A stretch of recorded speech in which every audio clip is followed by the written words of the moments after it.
Ramai-ramai warga China dilaporkan tinggalkan negerinya. Komunisme mulai ditinggalkan. China bisa hancur sendiri secara alami. Sahabat bagi-bagi, China adalah negara berideologi komunis dan perpolitikannya dipimpin oleh PKT atau Partai Komunis Tiongkok dalam bahasa kita.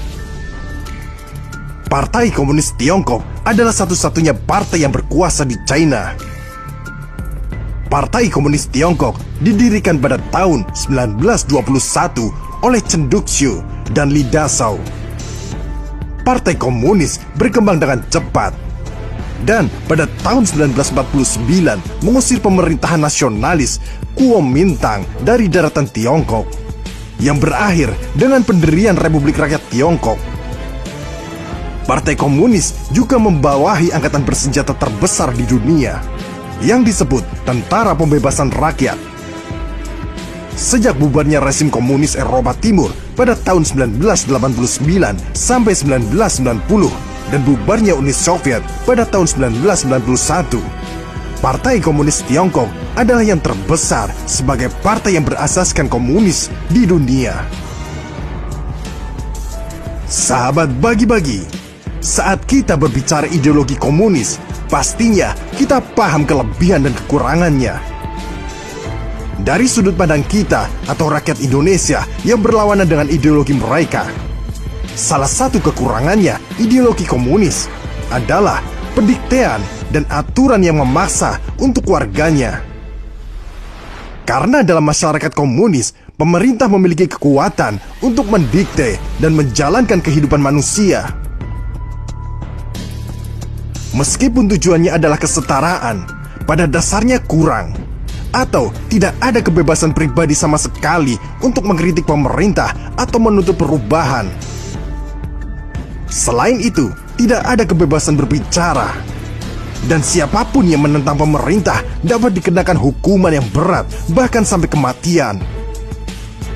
Nah, sahabat bagi-bagi, ideologi komunis walau mengusung kesetaraan, tetapi kini mulai diragukan keefisiennya pada era teknologi informasi ini, di mana masyarakat sudah dituntut keterbukaannya dan kebebasannya.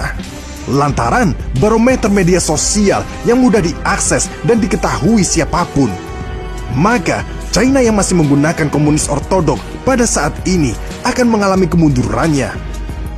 Di mana masyarakat China sekarang sudah mengetahui indahnya kebebasan yang dibackingi oleh demokrasi yang diusung oleh Amerika Serikat. Lihatlah Taiwan dan Hong Kong yang sangat enggan warganya kembali ke pangkuan China karena sudah merasakan nikmatnya kebebasan. Sahabat bagi-bagi, China berulang kali memaksakan kehendaknya kepada negara atau daerah yang ingin dikuasainya. Lihatlah Uighur yang 2 juta rakyatnya ditahan dan dicuci otaknya agar selaras dengan ideologi komunis. Masjid-masjid disegel dan jenggot dilarang, dan ini benar-benar membuat citra China sebagai negara yang tidak ramah untuk ditempati. Dan warga China paham itu. Maka banyak dari mereka berhamburan keluar dan memilih hidup di negara lain yang mengusung kebebasan. Sahabat bagi-bagi, China kini adalah negara besar, tetapi kini mengalami kekeroposan yang besar juga di dalamnya. Karena dihantam laju perkembangan teknologi dan informasi yang membuat warga dan rakyatnya ternyata ingin beramai-ramai pindah dari Tiongkok. Dan ini akan menjadi kelemahan China yang dapat dimanfaatkan Barat untuk membelah Tiongkok dari dalam.